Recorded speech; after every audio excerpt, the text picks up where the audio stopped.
took a shot, that's the rock. And girl, you left my stomach in a knot. Took my lighter and you burned the bridge. Thought you was a writer, no, you just an idol. You got me feeling like Big Sean in this 5, 4, 3, 2. I deserve a minute, wait a minute. Gotta get up and over, regain my composure. No longer my lover, finally finished and you did it. Girl, you really showed me, think with your heart, don't think with your body, clever. Sorry not sorry not, Justin Timberlake, write me a river. Lately I be having conversations with myself cause I feel like I have nobody to talk to. I be having conversations with myself cause I feel like I have nobody to turn to. Everything was green light, now we got the red. Could've had somebody else, chose you instead. I be having conversations with myself cause I feel like I have nobody to talk to. You tried to convince me it was all in my head, and I felt like it's not you, it's me instead. Hey, I wanted to rock with you, roll with you. Said you was my baby girl, then you left me too. Everything was kosher, perfect like a poster. Then I got word that you wanna lead a picture. Off with somebody else, off with the jerk. Shame on me, I really thought that it could work. Off with somebody else, off with the loser. Shame on me, I really thought we had a... Lately I be having conversations with myself cause I feel like I have nobody to talk to. I be having conversations with myself cause I feel like I have nobody to turn to. Everything was green light, now we got the red. Could've had somebody else, chose you instead. I be having conversations with myself cause I feel like I have nobody to talk to.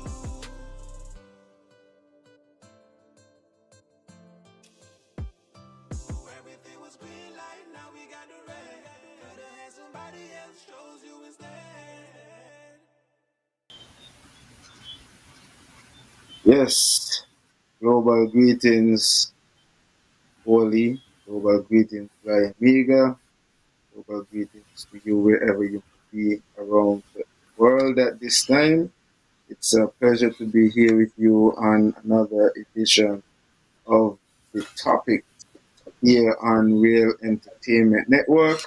And I am Yasan Tafari, along with your co-host, that's Shabazz Banky King, and our special guest this evening, Mr. Winston Welcome. And Mr. Winston Welcome, we want to welcome you back to the platform, and we are going to be looking forward to a very interesting discussion later on this evening. A number of things that we will have, or we do have on the agenda, along with some of the things that's going to be discussed um, on this level. And it's kind of interesting this evening that we do have you both this evening. One of the interesting things about both of you is that both my co-hosts and the guests are presenting themselves as independent candidates for the next upcoming election. One will be running Nevis. Seemingly, I think I gathered from the first conversation we had, Mr. Welcome will be looking to run St. Kitts. So, we should have some interesting things to add to some of the topics that we do have this evening. And so I will play the role of moderator this evening, and I definitely would have some questions for Mr. Welcome. I guess I would also present some questions to Banky as well as the discussion continues. So I'll take a moment now and give Banky an opportunity to introduce himself and say his opening remarks, and then we would invite our guests to do the same. So Banky, global greetings, welcome to another edition of the topic.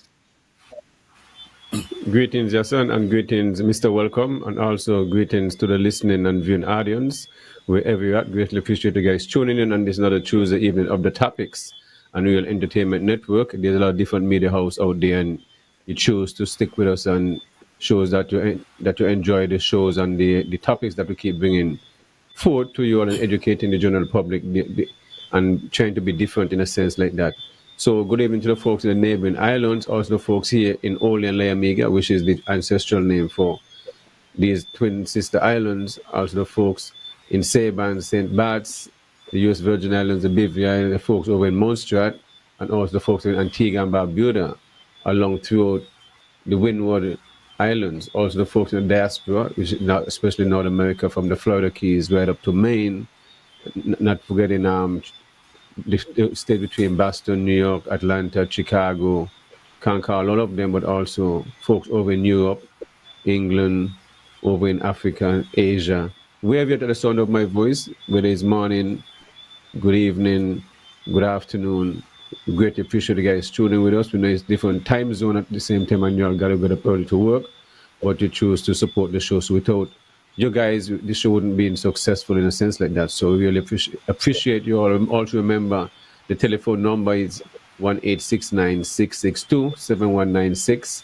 I can send your messages, and also remember to share the link and also to subscribe to the YouTube page and stuff like that. So, yes, son, everything is good. I mean, the farm is going good. We're getting some rainfall. Right now, we're having plantain, avocado, some star fruit, trees are flowering again. Mango basically finished, but start fruiting again, and have some green bananas, and so have some melon coming in, even at the end of the month, early in October, coming in ready for World Food Day, which will celebrate on the 6th of October. So everything going good so far. So we give thanks and appreciate everything there for us. Plus, also have sugar cane, which is also available and stuff like that. So all is well. So definitely looking forward for the reasoning this evening with Mr. Welcome and stuff like that. So, Mr. Welcome, how are you doing? I am humble and peaceful. Thanks for having me again. I quite well appreciate to share my views and strategies with the people, because strategies and views and solution to the pollution that we are facing now need to be taken seriously once and for all moving forward. I must say greetings to the listeners wherever you are. I hope that we can be productive and more productive tonight moving forward. And once again, I am humbled to be here. I thank you.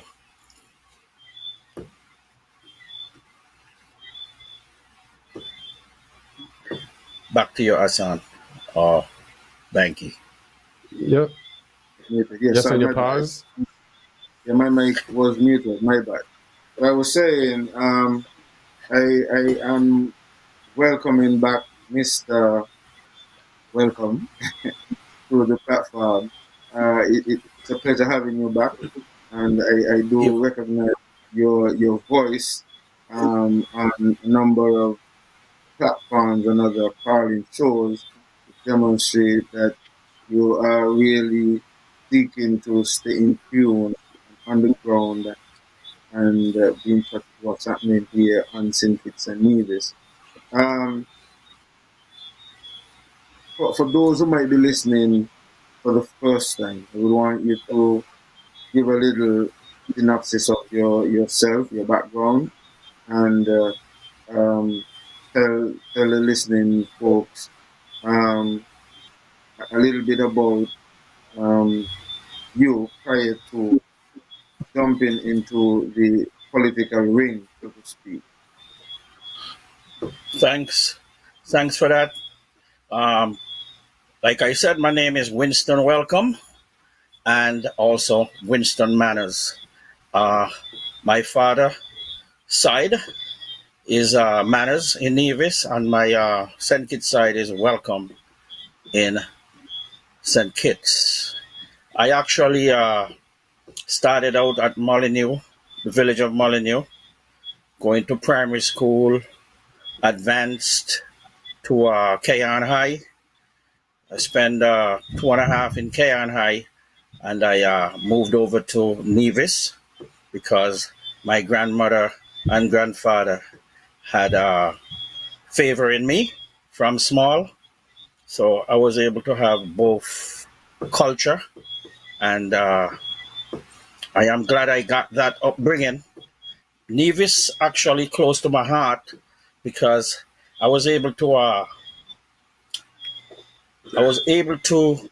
become more educated from my curriculum at Gingerland High School, and also I made a lot of friends.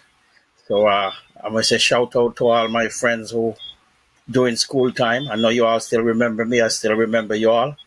But Nevis is at the heart of my quest, and St. Kitts too. But to see the issues that Nevis face, all hands should be on deck to make the best better moving forward. Nevis deserve better than what the situation is now by far. And I am here to lend my support and nothing but my support moving forward. There is no doubt that Nevis should be in better condition due to certain things that was passed through and all these troubles and grievance. We should bury the hatchet once and for all for the better of the Federation of St. Kitts and Nevis. I cannot say St. Kitts alone. I cannot say Nevis because we are one state and one people, regardless to what. I will pause right there. One more thing I should say. I'm open for questions should needs be, and I'm willing to give the best answer to my ability. So you spoke Back. to your upbringing and Nevis. You spent a good bit of years, I guess, and Nevis.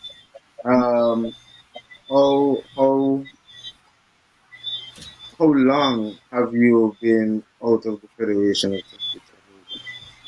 Well, my journey to the United States started from 1990, actually exact May 31st, 1990. And I came here for purpose. Knowing I left here during the Sims administration, and there were certain things I disagree with. A young guy, and I really came out here to develop myself in terms of more knowledge, and thank God I have benefited from that quest, and I become a man to make decisions and show leadership. I have lots of experience in projects, and the mindset is to understand any aspect of things. That's my mind. I am how shall I say? I can look at something and capture the image, and interpret it to the best of my ability. So for all the for example, like geothermal, solar, even to a project that I engaged in the early stage when the electric car was on its way to a fruition. I was able to work with a company to understand how the electric cars work and electric motors and also generators that we recall delcos. I actually is an inventor. I'm not saying I'm the only inventor of a self-generated generator that feed itself with electricity. I only the means and capital, a sponsor to bring it to a reality. I actually had a model, but somehow, being moving here and there, but the plan is still in my head, so I can exhibit it at any time. And I hope I'll be able to contribute as much of my knowledge to the Federation of St. Kitts and probably benefit the whole world. Because it's nothing serious. Take me seriously. There are things out there that can make the world this and easy going. So you have been out there about what, 20, 30 years? Probably about 35. But I been back several times. And being back is from multiple observation. And in respect to the political ground that our country faces with the party line business, the how shall I say, the selfishness. If you don't back me, you're not going to get no jobs. I observe all those. Plus, my line's always open for information, and I take everything that come to my plate in consideration, and I've come up with a solution to resolve the problem and bring the people together and make happiness to every family, every citizen, every visitor because of my experiences. So what made you decide to join to put yourself up as a elected representative, and also not necessarily wanting to be a part of, as you were just pointing out, the whether it's one side or the other side? What is it that made you say, hey, look, I got to put myself up, and I am putting myself up, but I don't want to be a part of any of the long-standing political parties that have been around? First of all, when we talk about politics and government and the way our system is, the Westminster system, I think government, we have an establishment that government come from the people, government is the people, and government have to be for the people.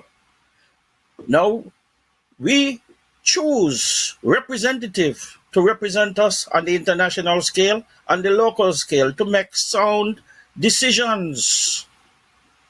Not for one, for all. And here is it, we have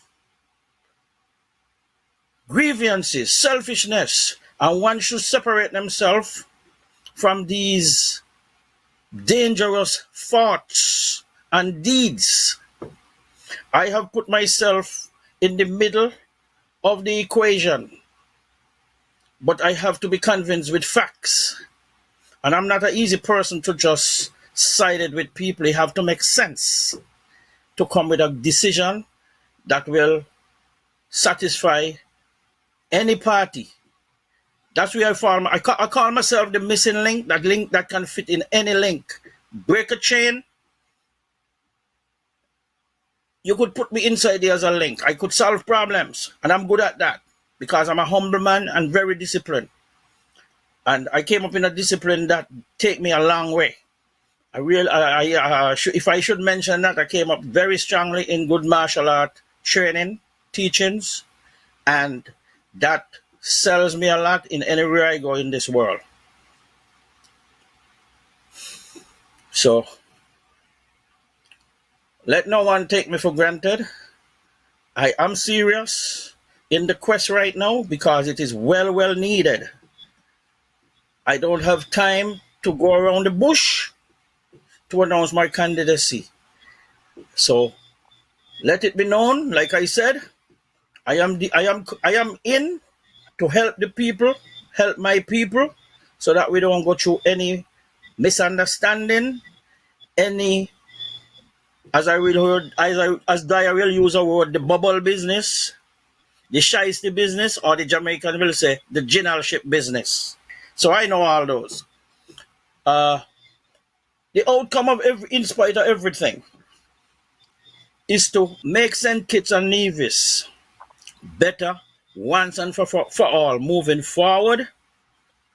And the next generation that comes after me, they can enhance on that moving forward. We can't afford to slip and slide anymore. We can't afford to let government be a selfish government. We need sympathy and empathetic with compassion to the people. I am that. And respect the dignity of every human being, not just St. Kitts and Nevis, throughout the world. I'll demonstrate my discipline because we are humans, and humans should treat human with dignity. It doesn't matter whether they are not your color. We all have the same thing in common: human and humanity. Back to you. Yes, sir.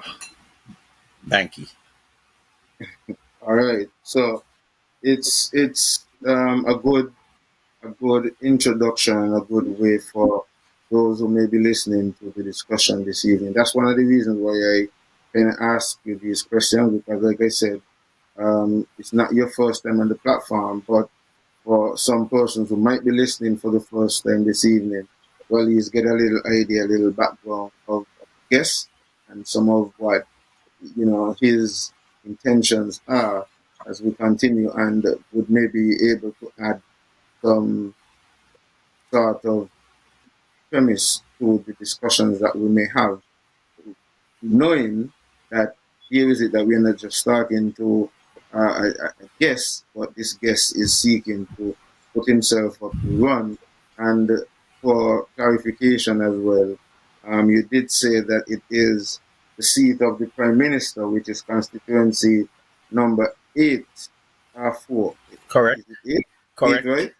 8. Right. Number 8. 8 that you're seeking to put yourself up to run in that position. So, folks, as well as we continue, we do have a number of topics that we are going to get into, and I'm gonna let Banky eventually talk with Mr. Welcome on some of the things that they may have discussed. But Banky himself also is putting up himself as a representative for the next election in Charlestown. So I think, seeing that we are coming off of this backdrop, I would want to give Banky also that opportunity right now to speak to that as well, Banky. We have been on the platform and we do speak on a number of topics, but I seeing that we do have Mr. Welcome, I think it would be quite instructive that we do put the two of you into that perspective, and the questions and the topics now and then slide after we do this. So you are seeking to eventually run for St. Paul's Nevis. Tell us a little bit about that and what motivated you or inspired you to, similarly like Mr. Welcome, run but not run as a part of any of the long-standing political parties and Nevis. Well, your son, just like any most Nevisians are Kittitians, think growing up, you lay a standard of parties, PAM, Labour, then you have NRP, CCM, and stuff like that. I mean, I'm for one, like most people would, we wouldn't think about getting themselves involved in politics or politics, as we call it, because of the things involved and stuff like that. And how things has gone over the years is like a lot of incentives have been offered, fridge, black, stove, to those less fortunate, in a sense like that, where there is money, where there is job promises and stuff like that. But over the years, I get along with everyone and stuff like that. Growing up in Codacode, from a single mom, is 8 of us. I'm the 5th of 8 children. Dodie Tyson, raised all of our children by herself, in a sense like that. So I understand how it is, like everybody else, when it comes to growing up in the 80s. That's at the same time, the infrastructure in Nevis, you could account which lamp in Codacode, which post in Codacode have a light, which part the water dam is, because them times you have to go up and head water, the water trucks come around. And these are the normal life in the 80s and the early 90s and stuff like that. So it's not like it is something, the only one hotel. Before Four Seasons was like, you had the Golden Rock and Montpelier at the time, and Penny's Beach Hotel, which was the main, along with Nevis plantation, and the Oli was there at the same time. So it was a traditional island, not big major hotel, but saying it was always being developed because we have the Jacta Hotel and they have the Fort Thomas Hotel at the same time. So where we could stay in Nevis and look over the sink, and there's a sink full of lights. So looking back now to where, so every time I speak to my children, I'll tell them, the amount of stuff we have to head water before we go to school and fill up the drum, and if they want to pull. So it's just like traditional my agricultural family. My uncle Mansa, my uncle Brino. Mansa was a fisherman, but still also a gardener. My uncle Brino was a butcher, but then he was really into his butchering and animal and stuff like that. So and then my uncle Jad used to have larger animals like cows and stuff and horses. So you always have something to do. Then you still have other uncles and family members who are contractors. So you go up in an environment where, and then in the same year you have Kinsley, Uncle Desmond's son, he has saying, which still does up to then employ a lot of people. So I grew up in a different kind of diverse, dynamic kind of background in a sense like that. And my uncles flakes and then work on boat. So we always have something to do, especially in the coming out after school and the Saturday, man, so we have to go and sit to Harry's Pat. So I just all this to say, I didn't, it just recently in my head for the last 30 years, I think you'll be the ideal candidate to get involved in politics, but I just couldn't see that in a sense. I guess maybe mentally I wasn't mature enough. I didn't take it serious. I even taken the task, but it's just being on the farm is just like some mystic things that happen when you're in nature and stuff like that, and people in your ears, and you listen and you process things over and over and over. And sometimes you will say, yeah, this ain't happening, that ain't happening, but sometimes you yourself have to be the change if you want to see things happen at times. Things that somebody have to get out your comfort zone and just, you process things, people tell you, but then you have to analyze things within yourself, the risk, the challenges, and all this stuff, and then you discuss things with your family because it's not about you, and you discuss things with one-on-one bridging and they kind of vibe because it's a collective effort. When you're doing this kind of situation, you have siblings, so I have to talk to my sisters and let them know certain things, and family members and all, and different vibes. So after all that, and even I would have family members in the US and stuff like that. They'll say, it's something I think, you're ideal, you people get along. But it's just not about getting along, because once you get involved in these things, people, even your own family members, not going to support you, and even some of your friends, or who you have your friends, or people you associate with, they look at you different. So you got to weigh all these different aspects of things. You see what I mean? So, and that is normal, because what I learned from this is that this really tests everyone being in true selves, huh? Because those who you think, we will go to the end of this, is just talk, because they take two things really more serious until you step in front and say you're part of this now. Then you start to see people being true for themselves. And I seen it because when you tell people something, those who you laugh with and smile with, they'll tell you, well, me green, and that's it, so you don't get drift. You understand? Then you're like, oh, me blue. But before you tell them these things, they love you.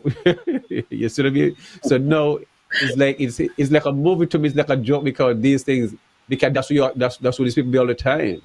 So I'm not offended of stuff like that. You see what I mean? So I enjoy people being their true self, and I appreciate people being their true self. So I'm not the kind of person who hold grudges, and if me and you can't see eye to eye, just I say good morning, whatever. If you don't answer, then maneuver around to hold up and have malice and can't sleep at night and then kind of vibe. I ain't a kind of person. I'm a kind of person. I like to do things in a collective way, and everyone have a say. But being a part of the traditional parties, like whether it's NRP, CCM, Palm Labor, and the whole vibe, it's difficult because these parties are over 50 years old and they are controlled by a set of people where you mightn't see them, but so they're in the background, so you're going to control, because you see, once you start to put yourself in the situation, you're going to be controlled, how to speak, how to this, how to that. You are dictated to. Nothing is wrong with people having us. When you come dictated to until what you can do and what you can do, then this is a total different situation right there. You see what I mean? And a man have one thing, you have your voice. And the moment, if you give up your voice because of rules and different stuff, it means you've been silenced. And once you've been silenced, it means you can't speak. You see what I mean? Because you owe people favors I ain't nobody I owe no favor that can call me and tell me, oh, I gotta get up and answer and I'm going away. I ain't into that. You know what I'm saying? And if I do something for somebody, I do it genuinely, and that's what it is. But if you're gonna come to Absolutely. me with it because I want to do this, then you mean like I'm be obligated to you for the rest of my life, and then my family and my children, them, that's not gonna work. You know what I'm saying? In life, you gotta stand for something. And I'm the kind of person I don't like to be controlled, and I ain't gonna control nobody, and nobody controlling me. Each person is responsible for their life, but I understand the systems that involve in in our societies. So I chose to stand the way how I rather stand as an independent way, and at the same time, you work with people around you because it's inclusiveness, and that is why just by listening to my environment, the people around me, and the funny thing is, people on both sides I get along with. So it's like more people on the other side will say, "Yo, you know, if you're going to run, we're gonna support you." We say, "Who?" So it's just mystic. It's so the reality is the people within our community, it's a more or less individual system. Yeah, they like people, so they'll support you because of your ways, and you will definitely stay true to what you say. But they said a lot of them is just so fixed, and this because and this party politics, they are blinded, and when the moment you're blinded by these things, it's like you will end up into a cult system where you don't really know what you're dealing with, and you should know you should always be awake if you're part of any kind of organization, whatever you choose to be a part of. No, no, but if you're going to just start to lie and say, well, nah, whatever they do, I make excuses, then that's a bad place to be in. Okay, And Banky, while you're on the floor, right? I have this question. I guess it can be a question for both of you, but since you're on the floor already, I guess I'll have to respond. Um, as you were talking, you mentioned that some of these political parties have been around for like 50 years plus, and as we may find that the electorate masses would have removed and or installed um, these parties over the years. Though we may argue that both are technically the same to some extent, which might be your argument why you are now seeking to not want to be a part of any, but seek to put your agenda. What is it that you feel that is going to make you so different? Because they would have had independent other parties that may have tried in the past. I'm not sure so much of independent candidates. But what make you feel that the time is right and the conditions are right and the frame of mind is right for the people for you to make this move and be successful with it? I'll start with Banky and then Mr. Welcome could give his response as well. thank you. I'm obliged. The term is always right for car. We have to remember, we ancestors was always under pressure and enslavement, and they never stopped fighting. It's not like for all the years they just steady and accept these things. So all the time over the years, you'll see independent people come up. Naya was one over the years and stuff like that. Yes, they didn't get the support, but that doesn't mean the timing was not a good timing. So you see the efforts all reached to a point now within 30 years, almost 2 3 different generation, where I have children in one oldest is 27, so that's a different generation there again, where they can see things how we might not have seen it, but we at now we're seeing things for exactly what it is. You see what I mean? So you can see when you have different parties come up, things that you're growing up hearing where you'll see Nevis and Skidishon fighting against each other. I, for one, when I was in high school, I used to be, what used to put me in all kind of different stuff, like when it comes to Christmas time and having plays, I'll play the innkeeper, then I'll play when it comes to Independence time, I play Robert Bradshaw, then I have to be on the stage. And then I remember along with my friend James Herbert and David DaCosta, a lot of us, I mean, I still have pictures and stuff like that. And then I have to go on the stage and I have to say, I'll give you bone in your rice and pepper in your soup. But as a youth in school, I mean, you just play art and not understanding the history behind of these things. But as an adult now, doing my research, you can't find the evidence that these things what was said. You see what I mean? So it's just like we end up in a very a lot of propaganda. Then you hear the stories of Bradshaw come over and I was just militant and make sure secure the beaches and make sure the beach and stuff. You hear the stories and you do your research. And I'm one of the person who always curious as a youth and love to read and was curious about how things function and make up. So I would listen, but then I'll do my own research. But those times you don't have much. You have a computer in them time, but as time advance, so I have book by Bradshaw, I have book with Sim Daniel and stuff like that. So you read for yourself. So I would like to know, I keep asking who the teacher was at that time was in Fifth Farm, have me making those kind of speech when they know. So those things are just, whether it was just personal or political, some speech, that's what this man said when there is no evidence. This man never even said that speech. It just shows how dangerous these things can be. Because then for generation you keep putting out things that is wrong. You see what I mean? So in these times here, then you have team unity. So then you would never believe. Can you remember back in the 90s, you see, there was a time when Nevis had a chance with CCM, where the Nevis could have been the prime minister of the part of the boat island, but then the gentleman said at the same time, he said, he gonna stand neutral. So over the years, you see the different dynamics where the prime ministership always have to be in sync. It's where the Nevis government, them will say, well, we not take part in Nevis, and what the Nevis tell Nevis. We always have that fight, but now we seem like we somehow over the years, because of politics and whatever changing, is the Nevis now is side with Sinkits. You have three set of we are parliamentarians over in the federal house and stuff like that, and you see what I mean, merge, and it happen within both parties when they have the RP team up with PAM and Farmer Coalition and the Farmer Party. So, but in this time you realize it's most different now. Everybody who you speak to will say about them are the same thing. Them all they're in this drink or they're the same club, they're playing the people. And it's obvious. And those who are benefiting is those who you still not see. Just let party change tomorrow. You see all who you never see and where they come from. People from overseas, people from this place, all the people you never know about.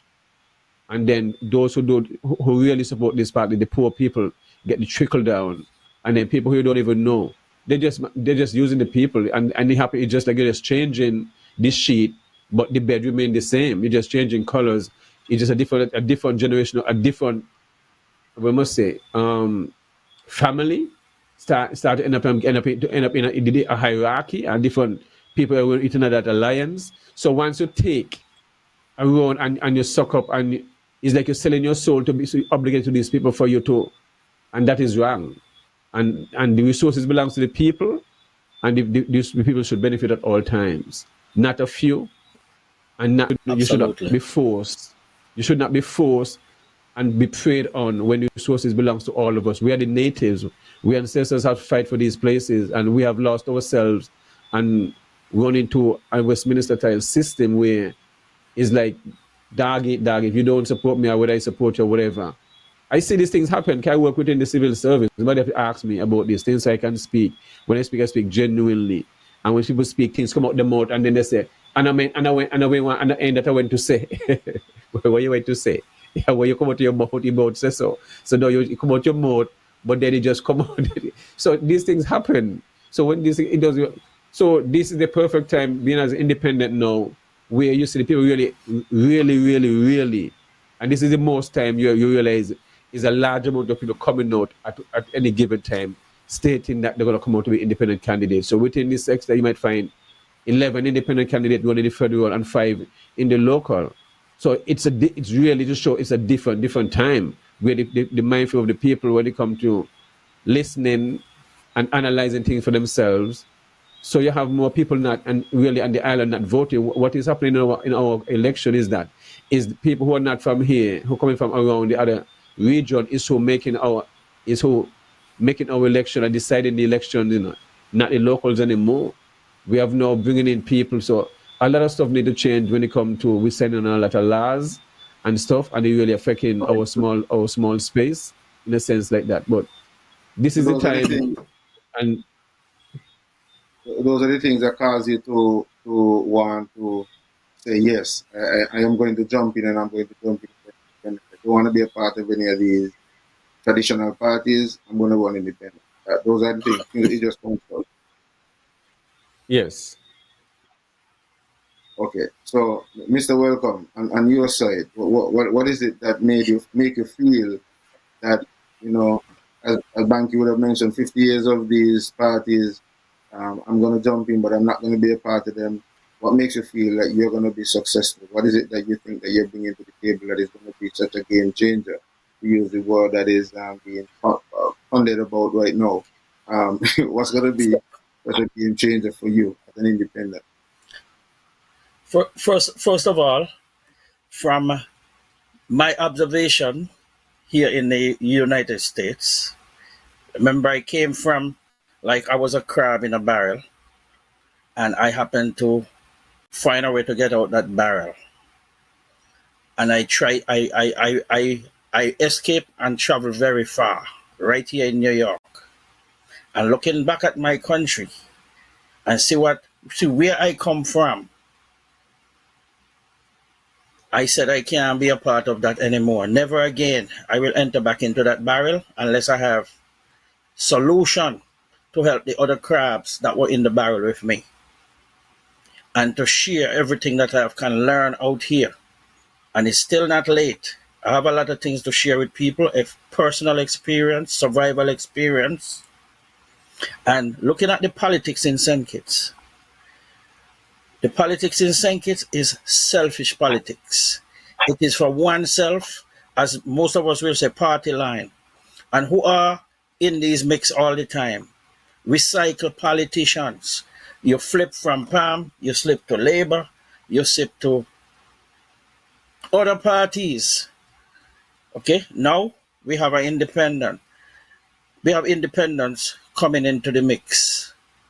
And I am tired of the traditional, the encumbrance, the misfits, and I can never be a part of them because their solution is selfish. Bribing the people and then forget the people.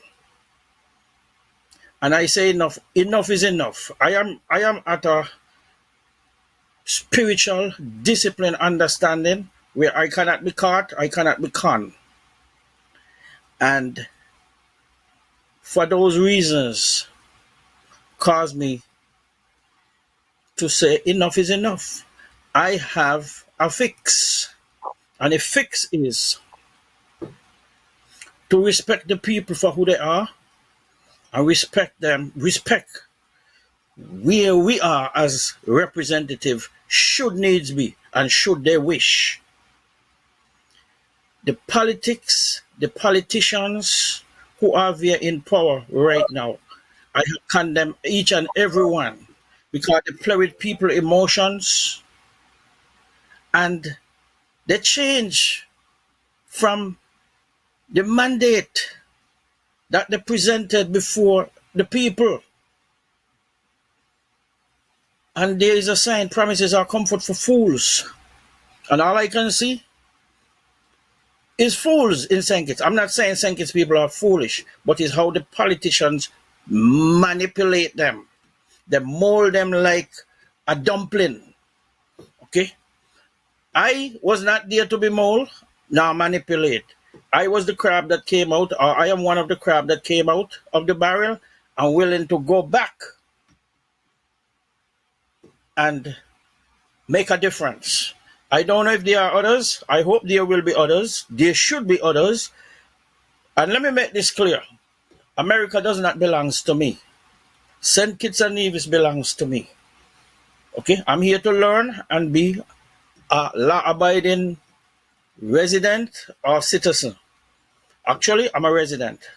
I saved myself for all these. And like I said, I came here for a purpose, and the purpose was well served. And I will say I'm grateful to America because I couldn't get these ambition and be so ambitious if I didn't come to America. Maybe if I did go to Europe, but I think the best choice for me, and the best choice that I made is to come here. I need, and I shall, give back to my country. It doesn't mean that I have to put my hand in my pocket and take out $100.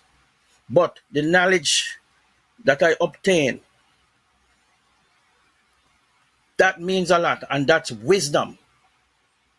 Now, if I may dig deep, Banky, I am aligned with the observation, the perspective that you have made. So I could copy from you because I'm learning from you too, and I always a learning child. So my main aim is for the people to treat them with dignity because we are humans. I will yield back to you. I have something more to say, but I respect segments. Yes, good. Wonderful. So here's what I'm going to do in this segment. At this point, I'm going to speak to some of the people who are in the Facebook feed, recognize them as usually we would recognize the people who are making their comments and so on in the chat. So we've got Gigi Williams Skeet says good night. Lauret Wharton says good evening to all from the UK. Rooflin Hill is with us. Gigi Williams Skeet says pure hug we have now. The all for self. Yes, son. Let me take this call. And then you continue with the comments. Yes, no problem. Carlo, good evening. Welcome to the topics. Good evening to you, gentlemen. How you guys doing tonight, man? Good. How are you? Yeah, pretty good myself. I wanted to kind of get into the conversation. Is your son able to hear me at this time? Yeah, go ahead. Okay.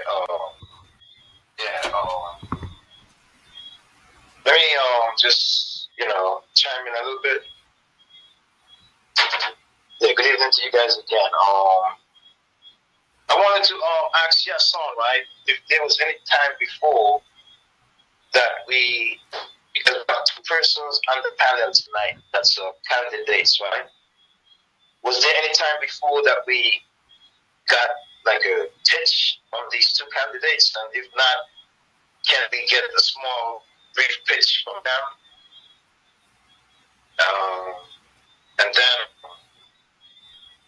there was like Welcome, right? This morning on another program, he made a statement, and I heard he made another statement just now. If I could get him to elaborate on the statement he just made that St.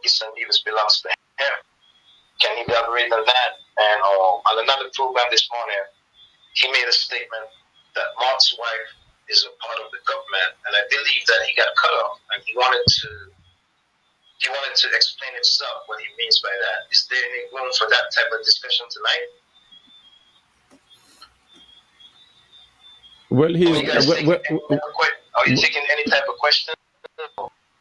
This show is an open show as usual. I mean, this show is not a show where we don't accept topics or we don't tell you what question to ask. I mean, Mr. Welcome is free to answer and represent himself. So you can. Yes, I will. You want to ask Mr. Welcome. You ask Mr. Welcome that question. You ask him that. Actually, give him a chance to represent himself on that particular question because he was on another platform this morning and he got cut off. He didn't get the chance to explain himself. I understand what you're saying. Mr. Welcome is here. I mean, he can represent himself. That's why he's here for to speak. That's why he's here to represent himself. So if there's an issue, he can address it himself and bring it forward to the fore. You understand? That's not an issue here.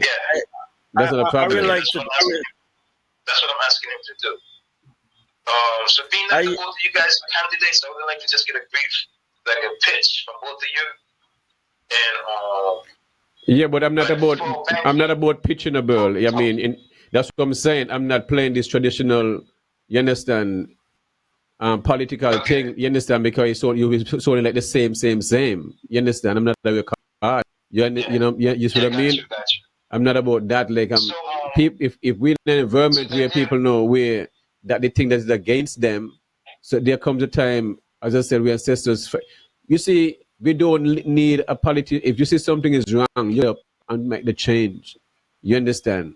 Because you don't have to have a politician to take you and hold your hand, taking you like school up and you're taking my 5-year-old to kindergarten. If you know better, you should be able to find yourself. I don't got to come and, Bill, please support me.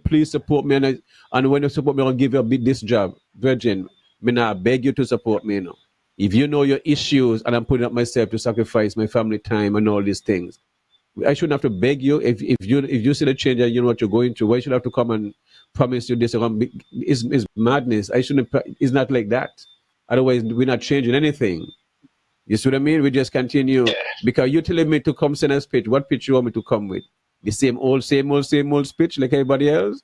I don't know. Mr. Welcome might come with that kind of pitch, but I'm not coming. I ain't coming. I'm playing that. Yes. I'm trying to get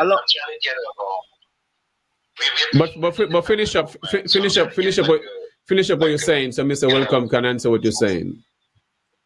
Yeah, well, I'm just trying to get more insight on how you're going to convince these people to move on over from the traditional parties to this independent movement that we're pushing here. Yeah, but there was never a time. But when I was trying to show it, there was never a time where you find so much independence coming up. So it's sure that the dynamics have changed. And if there's something have changed, it means the people want something different. Okay, it means it's people telling all these different people they need to get involved. So it's not like it's coincidental. It's nothing coincidental about it. It's just like the timing and alignment is just how the universe works. That's just the reality.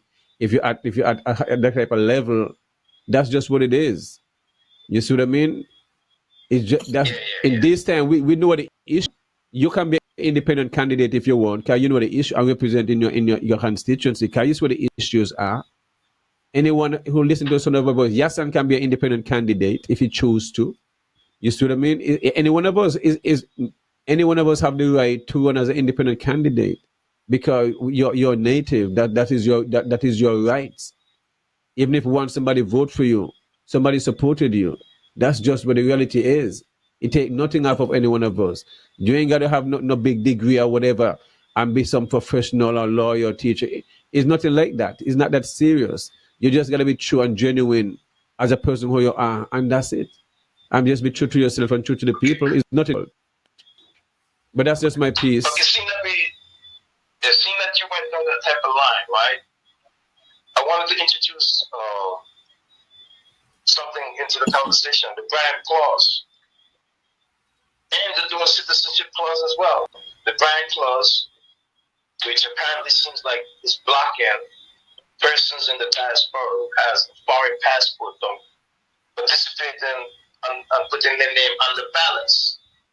The Constitution gives the citizens overseas. You know, I'm coming from the overseas side, the diaspora side, because I know Welcome said that he's in the diaspora. So I wanted to bring up a topic that he can relate to that's affecting the persons in the diaspora. And I'm going at the Bryan Clause.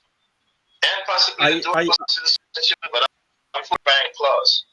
And from my knowledge, you know, I don't know from you guys' knowledge, what my knowledge is that it prevents persons who's in the diaspora and has a foreign passport putting their name on the ballots. But those same set persons are able to come back and vote, but they can't put their name on the ballots. And I wanted to have a small conversation about that. And I'll probably just leave it there for the night, man. I'll have to. All right, appreciate it. All right, thanks for the call. Appreciate it. Yeah, all right. Yes. Banky, allow me to jump in on that Bryan Clause since he come forth with that. I happen to read that part of the Constitution, and pertaining to citizens and natives, that Bryan Clause was speaking to people who do not born in St. Kitts. Yes, they become citizens, but it didn't speak to the natives. And it has to be more defined because one is running with the notion and the not a true belief that this actually affect natives. It affect citizens who did not born in the Federation of St. Kitts and Nevis. And one have to look into it and read, because the headline of that Bryan Clause, like I said again, it didn't spoke to the natives. So whether you are in a diaspora and you have obtained citizenship or not a passport of wherever you are, that Brian Clark wasn't clear enough to say you cannot run for office in St. Kitts and Nevis. We are elaborating on St. Kitts and Nevis. Okay? That is my interpretation. So any citizens, let me put it this way, any natives or the indigent people of the Federation, if you feel that Brian Clark bar you, read that again. I'm not saying you must read the whole Constitution. And whatever say after that, it doesn't affect you as a native. I've heard a doubted commentary with Cecil Hamilton. He has doubt about it. And I'm a person, when I'm reading something, I try to digest. And the digestion that I got, the Brian Clark does not affect nationals no matter where you are. And look at it again. It allows you to come home and vote, but it don't allow you to participate. Isn't that a conflict of interest? If you can't participate, then you shouldn't be able to vote. So where we are, beyond a reasonable doubt, the Brian Clark does not speak and have not spoken to National of the Federation of St. Kitts and Nevis. And I'm willing to challenge that. But a lot of people who have citizenship to other countries like the United States, they feel like they are bar. I personally, from my understanding, just that headline and just that reading, just that interpretation, it does not bar nationals. So whatever intention you have, come in as an independent and make show a difference to the people, because we don't need no more recycled politicians. We don't need no more of those encumbrant that being there all the time. They come with the same thing. And for that reason, that's the reason why I am jumping in the ring. Okay. And I shall be victorious. I hear Thank that, you. and I love the confidence. Yes, sir.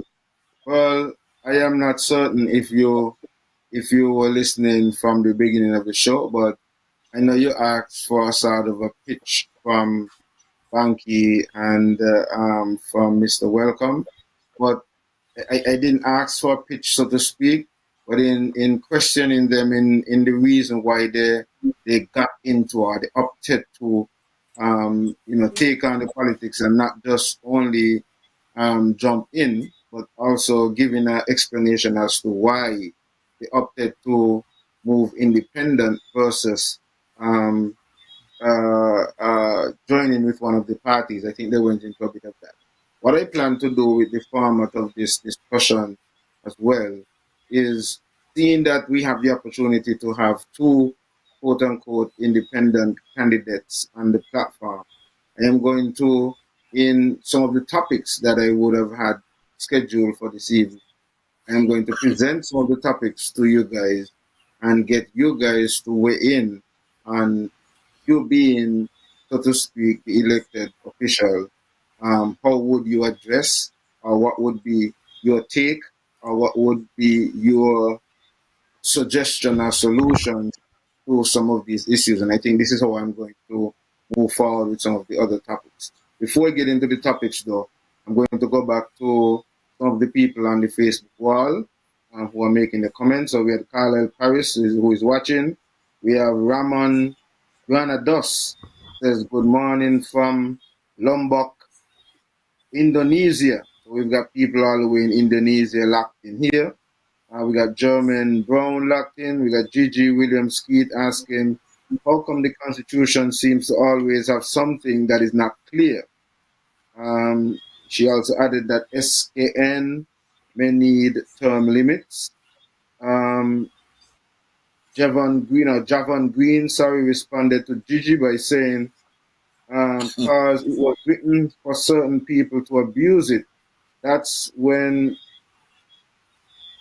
anybody is in opposition, they always cry foul.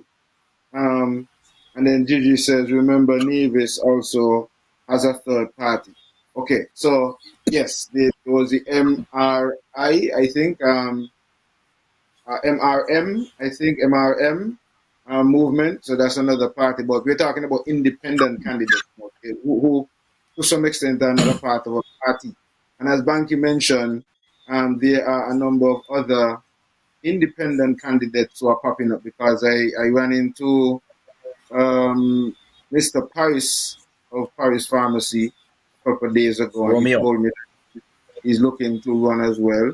I would have heard from what's his name there, Marisha, DJ Marisha, to run as well. And I'm not certain if Mr. Garfield Alexander is also going to be running independent as well. So, like Banky is saying, there seems to be that timing where there is a number of independent candidates, and we don't know as we get closer to the election. There might be other. Big Lice is running. Okay, so that's another one that's being entered. And there are others. It's just, as I said, then there are others. You can't tell people when to come out and when to say this. I mean, that's just how life is. Everybody have their own timing, and that's just how things works. Right. Okay. So here, one of the things that I had on the agenda, right? We were getting closer to independence celebration. A couple of things could tie into this topic here as I'm getting closer to independence, but I'm going to zoom in on this one. We celebrate National Heroes Day, and we also celebrate independence. The 16th is the National Heroes Day, and the 19th is the Independence. The 16th is celebrated as National Heroes Day because... Yes, and the 19th is Independence. The 16th is celebrated as National Heroes Day because it is said that the father of the nation, so to speak, right, Robert Llewellyn Bradshaw, was born on the 16th of September. However, I don't know if many of you realize as well that another national hero is born on that same day. The late Joseph N. France. No, Joseph N. France is also on the 16th of September. So he celebrates the same day, but is not necessarily given the same recognition in that regards. Also, as we are getting closer to independence, even up to last year, I would have heard politicians and Nevis speaking to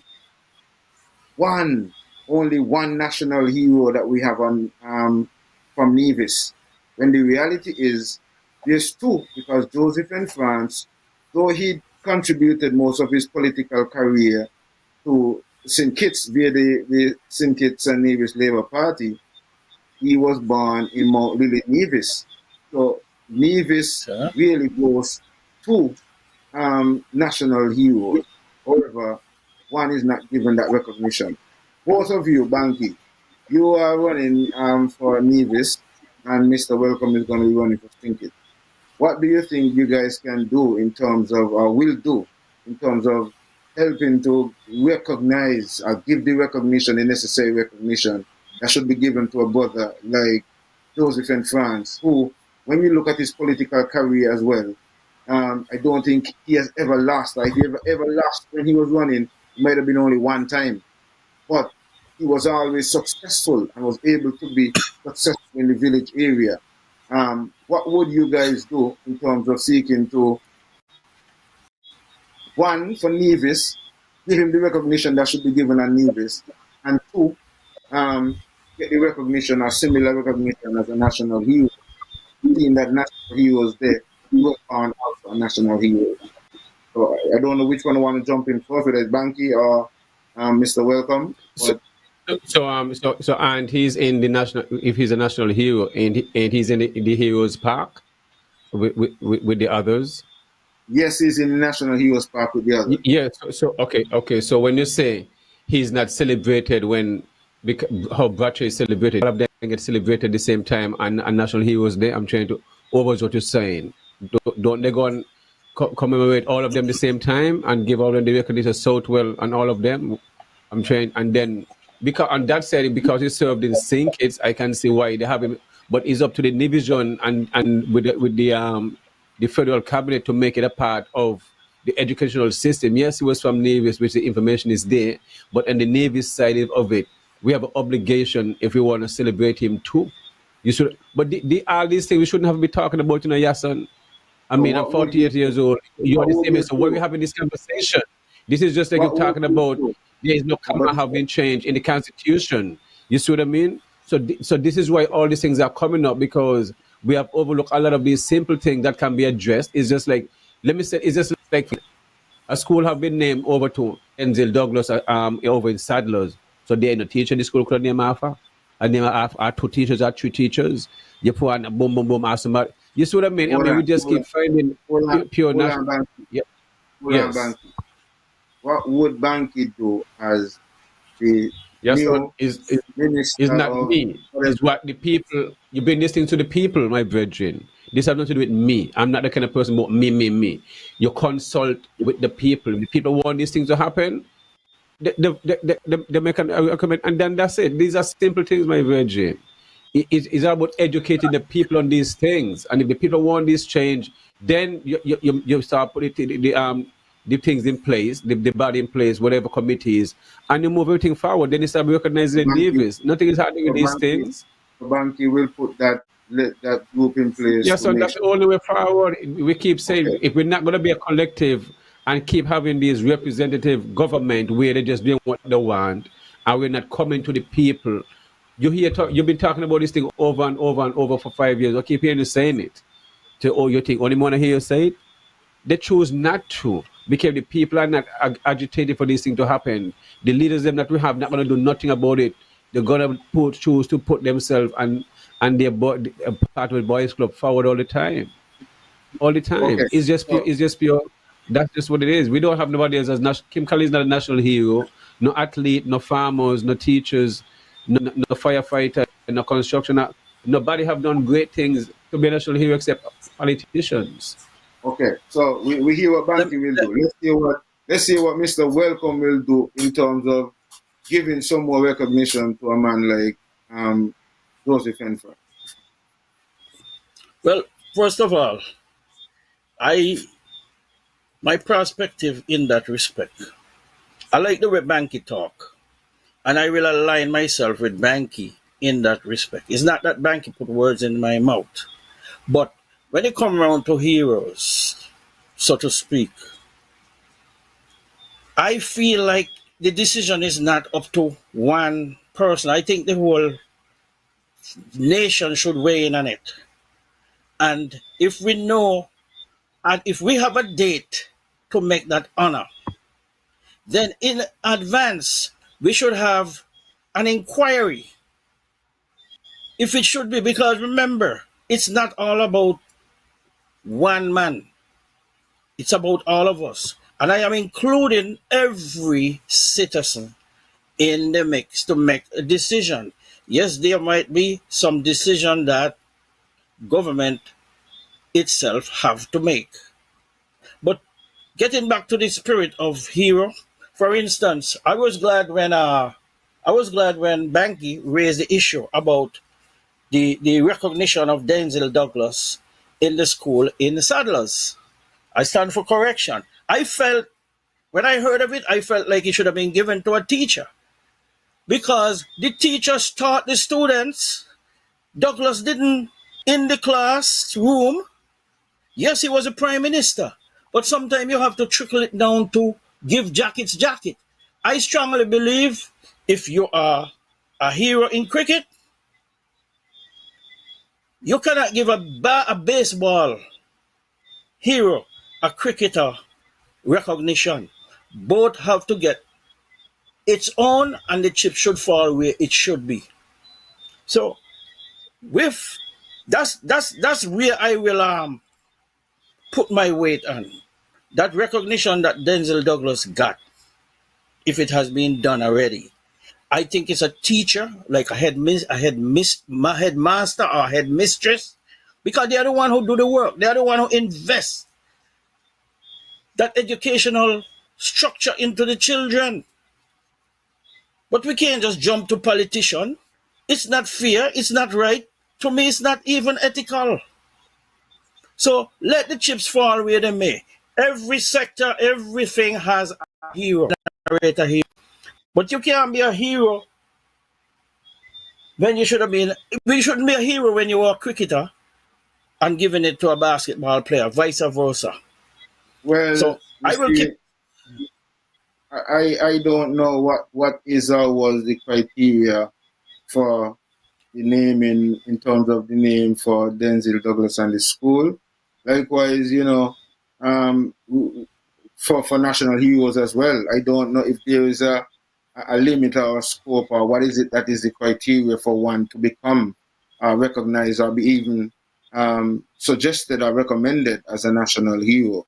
I mean, this kind of argument is sort of like the people who, argue that after the end of the Calypso show, that this person didn't come king or the queen show, and this person didn't come queen. Yeah, son, where you say the whole water?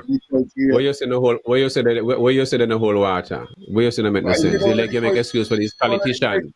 You like you make excuse for this politician to become hero. What you saying? What you criteria talking about? I am not saying, but I don't know. That's whole water virgin. Don't say that. No, but That's we don't know what what is I don't know what is the criteria. Anyway, I can't we have a call.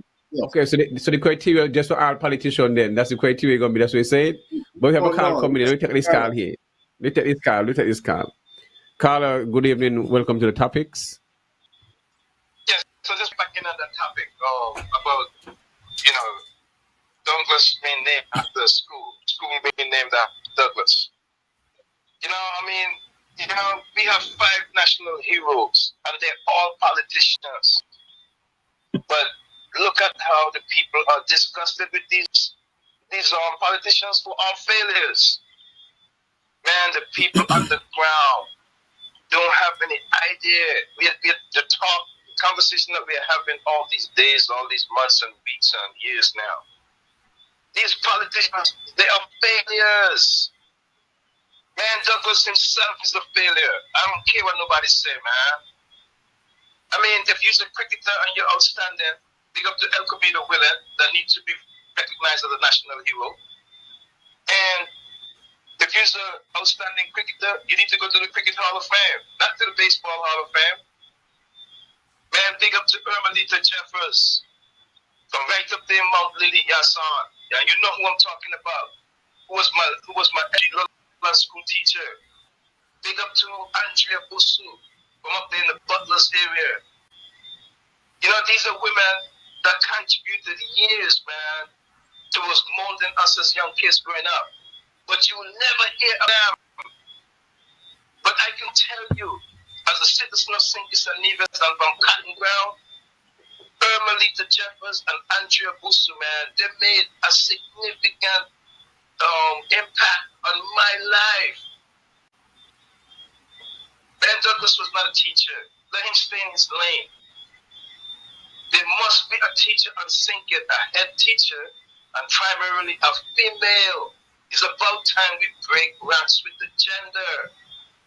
Man, this stuff can't really be fair, man. Our society just don't have politicians alone. There's a lot of other people that contribute greatly to our society. But under strength of cricket, we need to develop a Cricket Hall of Fame. And Derek Parry and El Comido Willett, Livingston Sargent, those were my childhood heroes. And they need to find a way to recognize these persons. And I'll leave it there for now, man. You guys have a good night. All right, thanks for your call, caller. Appreciate it. If I may chime in on that, I was happy to see El Comido Willett Saturday at the NRP get together here in New York, the Bronx. El Comido Willett is the greatest cricketer that I will actually put my hand down and feel that that number or whatever slot is El Comida Willett to pull out as a great cricketer of Nevis. El Comida Willett meant a lot to me.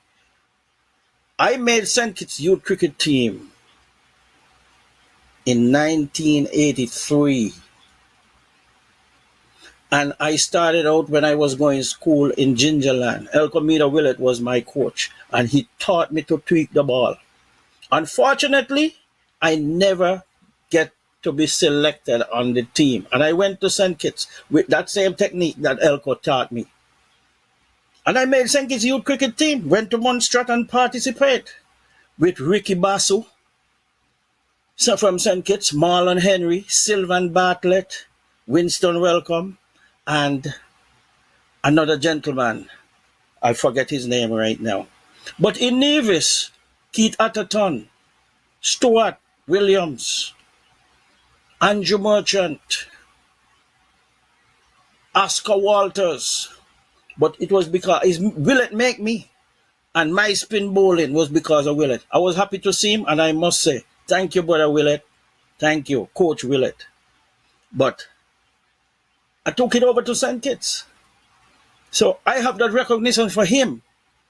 I have recognition for Livingston Harris also, who is living in St. Thomas. And Edgar Gilbert. Okay? Those are the ones who shaped me. So all sporting sector should get a recognition, a Hall of Fame, and we move forward. Teachers get their recognition also. And every sector, we have to recognize people to show them to recognize the contribution that they have made to the society. But when they come around politicians, they always get the prize. And just like Brother Burrell said, our politicians are failure. From Douglas, the other names are too numerous to mention. Okay, so Take it back to you. yes, so here's what I'm gonna do, right? I would have gotten you guys' opinions on that aspect of it. Now we're looking at the fact that we're hearing from all of these different politicians, and as you mentioned, a lot of them are failing. Even at this point, it is being demonstrated in the fact that when you look at after the agricultural era, where we were into sugar and cotton and all of these different aspects, to some extent, you know, the countries that were manufacturing the value-added products were the ones really making the money, and we were getting next to nothing in some cases to put the raw material. Okay, we left agriculture and we got into tourism. Then we got into the offshore banking. Then we got into CBI. And so far, almost all of these industries would have been industries that were brought into play as a part of seeking to diversify the economy. We're now down to this last one that they are seeking to thrust on us, the people, just jump into the house and pass it. So before we get into that, though, I know that that's a topic, that's the hot topic that is on the agenda. But before we get to that one, I have a question for both Banky and Mr. Welcome, who are seeking to get in. And I'm seeking to put these questions to you guys so that the people can hear what would be, you know, your guys' position if you are in the position to do these things. So we have an industry that seemingly before we got to this SSZ was being looked upon as the next cash cow, so to speak. However, one of the interesting things that I'm finding, as much as this was touted as a the next cash cow. We have seen 3 to 4 years being passed without any serious regulations and any serious move forward for this industry. So it is claimed to be that money maker. What would Mr. Welcome do with the cannabis industry if he was supposed to be voted in and taking that position as he's looking for the seat of the Prime Minister? What would Banky do with the cannabis industry as it is being touted? We have seen in many of the established countries, whether it's Canada, whether it's Uruguay, whether it's America, and many of the states in America would have decriminalized and is making a lot of money off of the industry. What would Mr. Welcome do? What would Banky do as two independent candidates in terms of seeking to use this as an option for a revenue generator, game changer? Let me go first. Mm-hmm. First, I am not a smoker and I am not a drinker. But if that is the liberty what some citizens choose, that's their choice. I have no problem with no plant, whether it's dangerous. I know smoking is dangerous to one's health. So I will speak on the health side. I'm not a surgeon to make that call. But if it's something that, how shall I say, mellow your intention, make you feel nice, it's all about you. Whatever a man do and say is all about them. I am not getting involved in people's choice, in people's life. I'm not going to get into your bedroom. But with due respect, if you're using something of any kind of smoking, I think you should have the respect to others, because not everyone appreciate the fumes of smoke, whether it's cigarette, ganja, tobacco, or whatever. I leave that choice. I will be very dishonest to make a choice that marijuana is not important. Mind you, the marijuana has several products you could harvest from it. Okay? But I really can't speak much about marijuana. I don't, so I will leave that to just have respect, because I personally don't like to smell smoke of that nature. And to me, it's not good for my personal health. So I will leave that to Banky more to make that decision.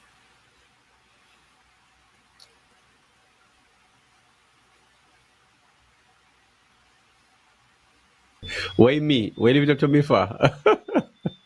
No, I'll pass it on to you, because I mean, if you want to hear from me, I give you my. I pass that question on to you too. I already made my humble opinion. All right, I got you. That's many matters. Yeah, so it is sad that what is going on in the Federation when it comes to the cannabis industry, in a sense like that. Yes, we have taken some thrives where you can have, 2 ounces, 56 grams, but at the same time we still have people getting locked up.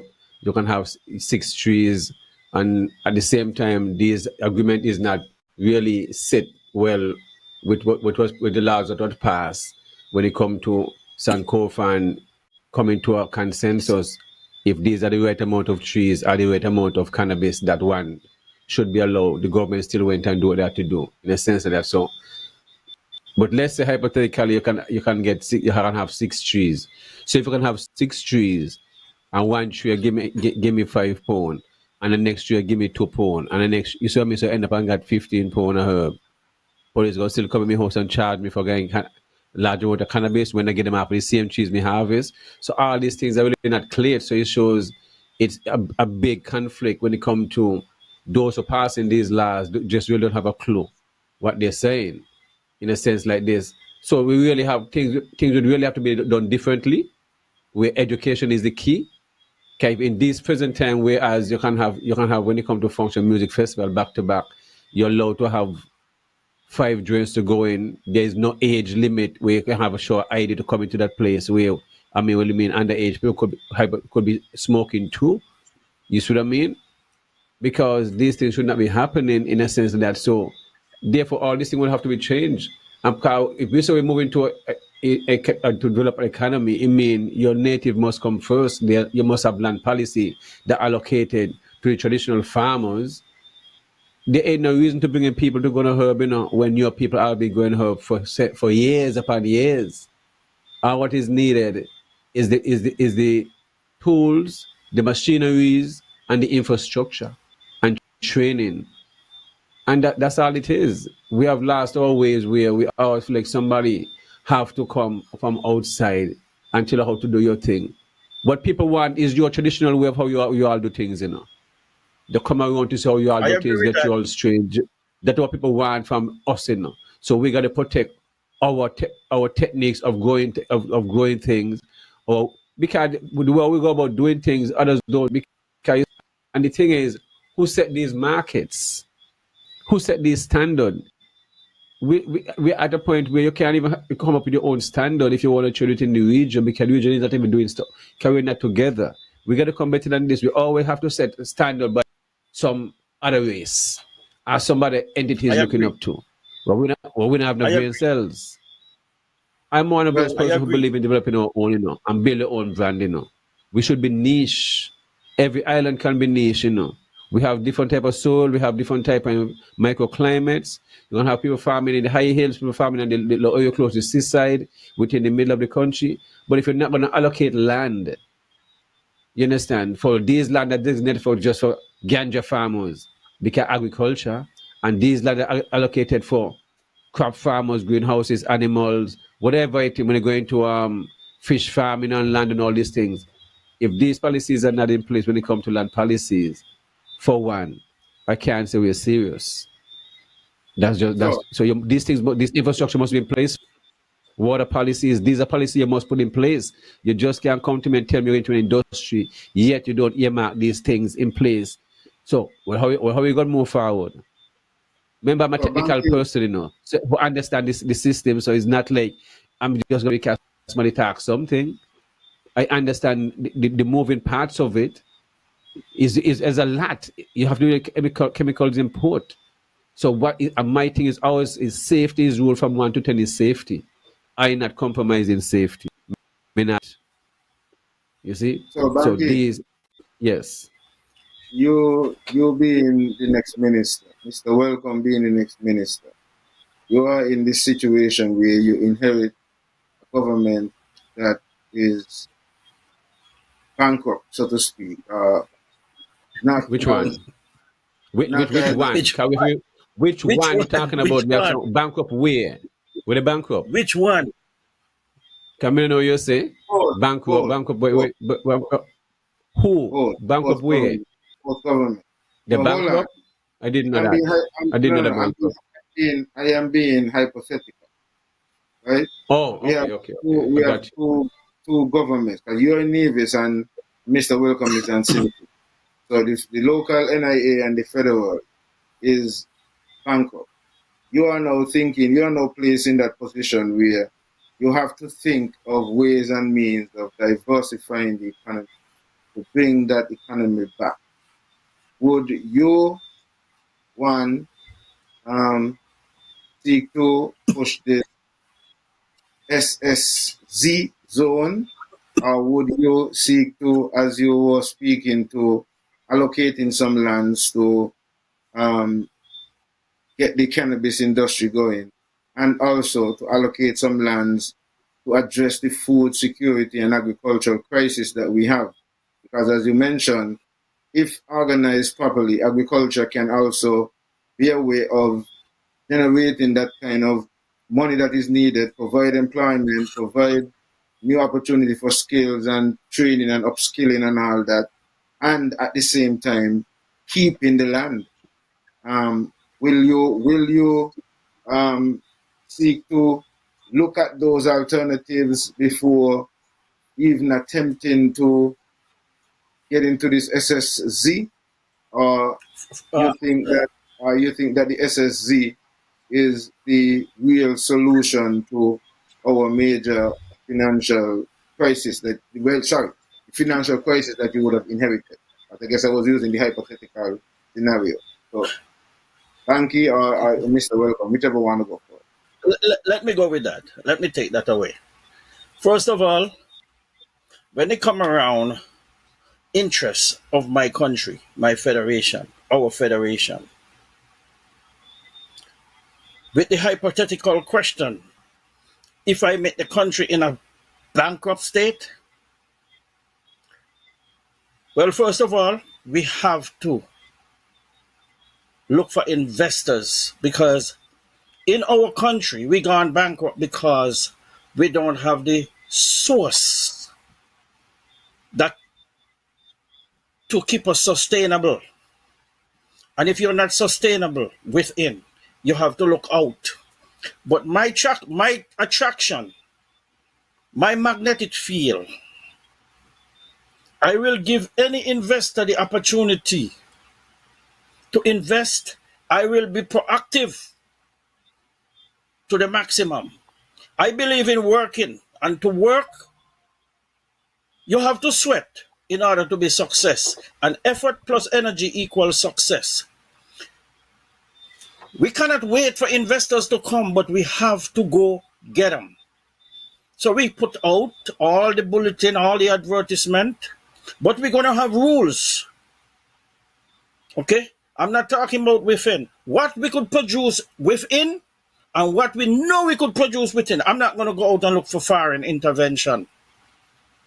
And I believe when it comes on to the agriculture, yes, we are learning children. We're interested in learning new techniques. But we have enough experience, agricultural specialists in St. Kitts. Like Banky. I wouldn't go to look for an export in anywhere. I will give Banky the choice, or anywhere anyone fit. If we have the talent, if we have the expertise, I'm looking within, and if we don't have it, then we look without. Now, I don't like the situation that goes on into Nevis. Okay, I'm not looking to attract those kind of people and that kind of regiment. I don't believe in a nation in my nation. I don't believe a nation set up their rules and regulation in my nation. Everyone will have to abide to our rules. Okay? We are the power. You have to do what we say. And money, I don't care if you're a billionaire or trillionaire. I personally feel that attraction to, I stand for correction if I should say the NIA, Nevis Island Administration, or if I could narrow it down to Mark Brantley and his wife, I will not entertain that kind of business investment. Because to me, that sounds to me like a cult, a cultry. Remember Jim Jones in Guyana?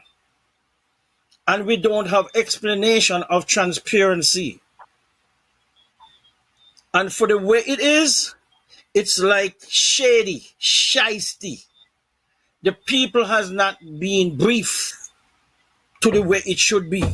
And for all those reasons, I condemn that path that Mark Brantley and his wife. And I have more details that I could explain, But like I said, I respect the timeline of your show. So I will let Banky have his say. After I'm in a meeting, I'll call you back. I'm in a meeting. Yes, son. I'll call you back. This SSZ, that was, yeah, go ahead. Yes, that is a topic. That is a topic that I find is the center of attention at this point.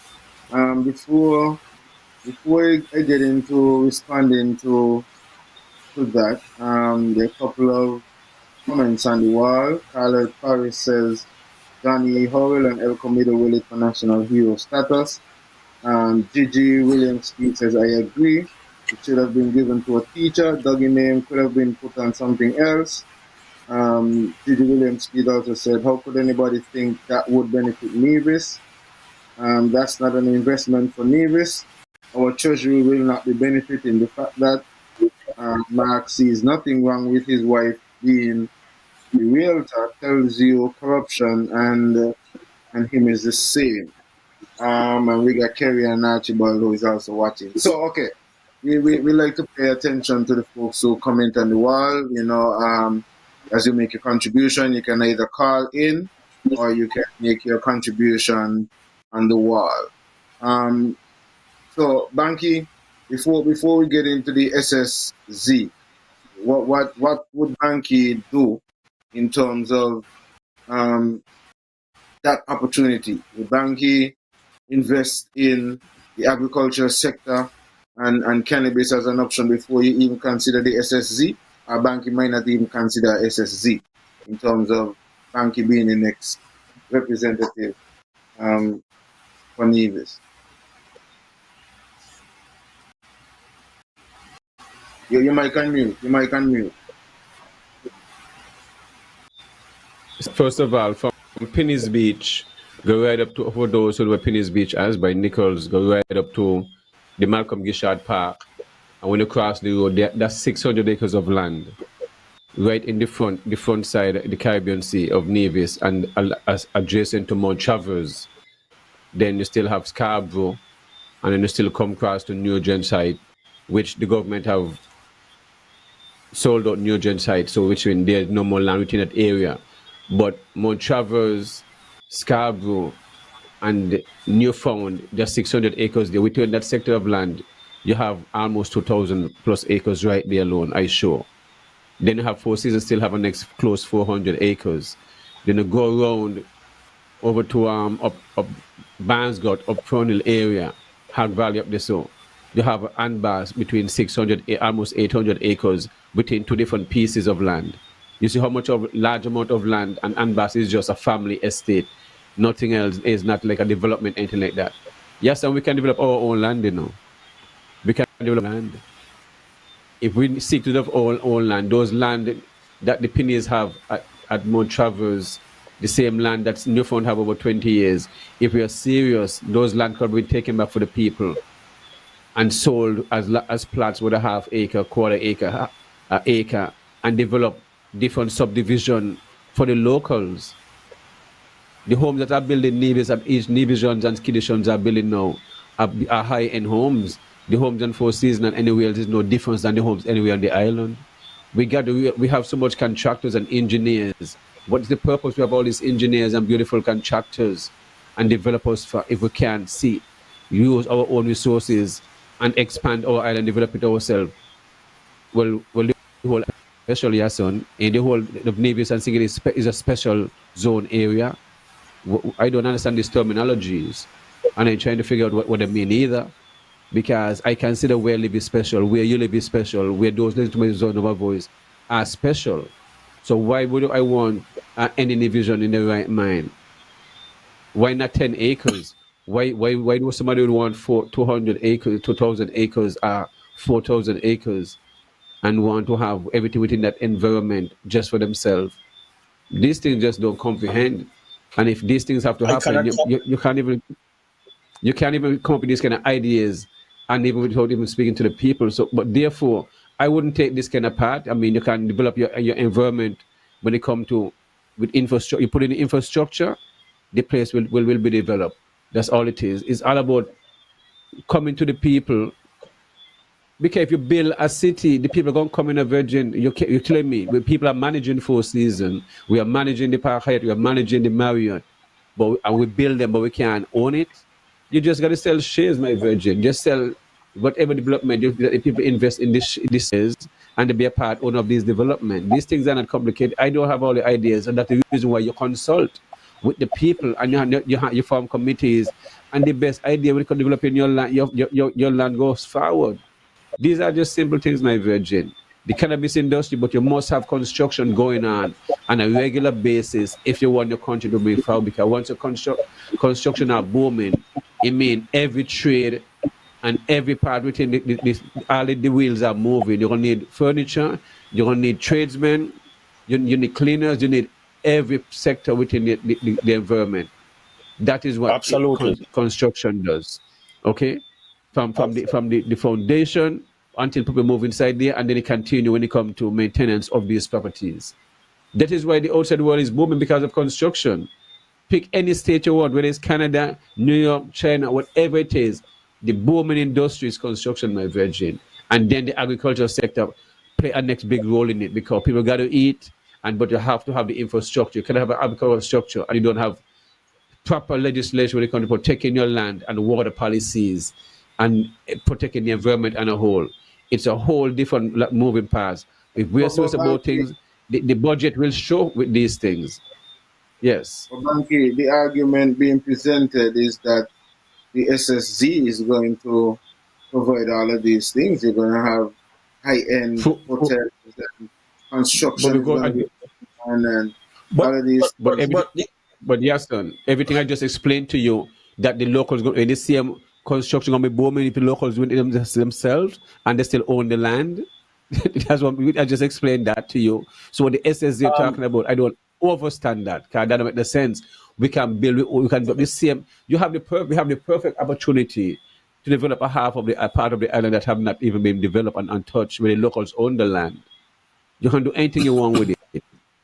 You see, we have $16 million National Bank give to over Christopher Harbour, and next $16 million US dollars they give to from the CBI, and God knows whatever else, and then money still to pay off bills in the US. Well, yes, son. Well, why can't we give you 5 million east, not even US, to develop some land there, whatever it is, and 5 acres of land? You can. I sure you can do a lot with 5 acres. So these are just simple things. We're not trusting our own people when it comes to development. There are local developers in St. Kitts that could have offered. I hear different people come on the radio show, developers, they ask to get development money within National Bank, and they just run them. They didn't take their offers and stuff like that. And there are people who are already into real estate. So somehow it's either mean the politicians them is controlling the money to who the money goes to within, and not to our local entrepreneurs, but goes to the non-nationals, and these things are wrong. These things are in front of our faces, So everything that is done is choices, my virgin. Everything boils down to choices. So they choose not to help the locals, but choose to help the non-nationals and forgive their debts and their bills and all these things. It's just choices. These things got to stop going forward. Okay, so here's the thing, right?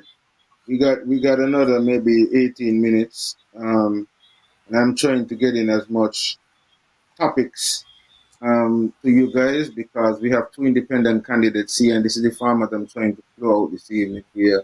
Some of the major topics that are there, I am throwing them out so that people can hear your guys' responses in relation to these, because you guys are saying that these politicians are failing and you guys are putting yourself up.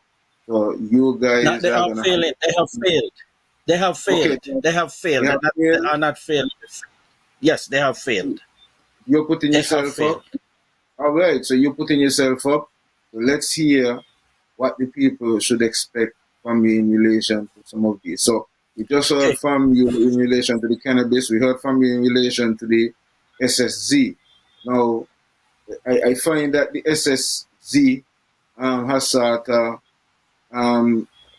moved in a way to sort of distract us from a lot of other topics that should have been on the forefront. For example, one that I would really love to hear, especially from Mr. Welcome, especially seeing that he says that he has Nevision background and also was brought up in Nevis. The issue of the fair share and the fact that we would have had the Prime Minister said that he would have gotten the World Bank to put together a commission, and he would have gotten back the information from the commission since maybe January, February, somewhere thereabout, and he would have presented what he would have gotten from the World Bank to the Premier of Nevis, a couple of months now. And then recently we hear from the Premier that, well, he wasn't consulted and some of the figures are not adding up. And he campaigned on this a couple of years back. He actually won a whole election based on this fair share issue. So where do Mr. Welcome stay in relation to this fair share issue, and what would you do differently, or what would you do if you are now the minister for number 8? And I guess we'd also hear from Banky as well what he do. First of all, I believe in transparency, and I believe in procurement.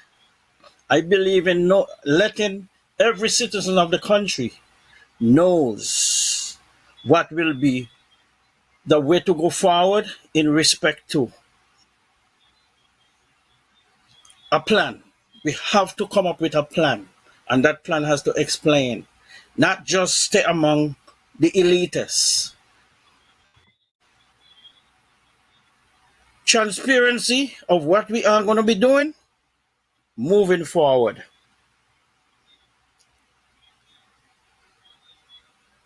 Creating a budget, a committee, we decide a budget for each project. And from those projects, we have responsible caretakers. The federation, but I'm saying the federation, I'm not just including just the very few sitting at the desk. We must have a financial report, and we must have an alignment with everything so we can all be in a harmonious way forward.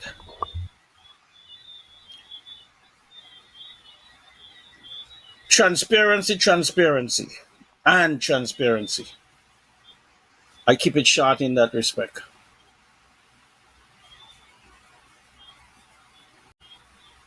The people need to know what's going on than to force things down their throat. So I send it back to you. Yes, okay, so Banky, talk to me. Where do you stand on that?